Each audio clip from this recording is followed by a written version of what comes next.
អង្គព្រះទ្រង់ញៀនមានដែរជាង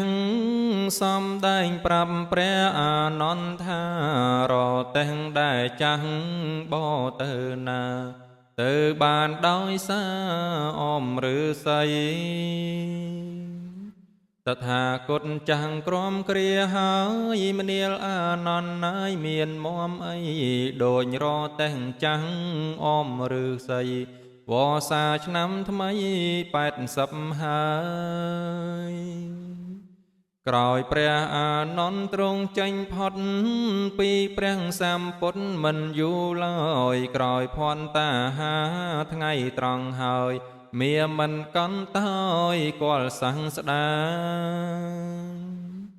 ឆ្នាំសាញ់ខែមៀងថ្ងៃអាទិត្យពេញបរមីពិនថ្ងៃនោះណាព្រះអង្គទ្រង់ដាក់អាយុសង្ខារចំពោះមុខមាគ្រានោះឯងនៅនីបាវាលាចេតីក្បែរវេសាល័យក្រៅកំផែងក៏ក្រៅធរណីគ្រប់កន្លែង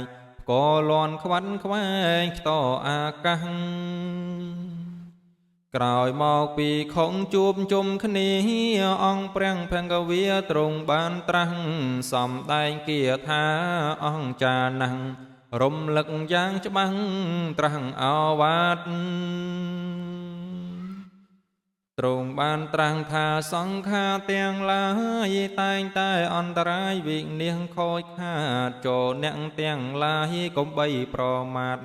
ប្រឹងប្រែងសង្វានឲ្យសម្រេចការ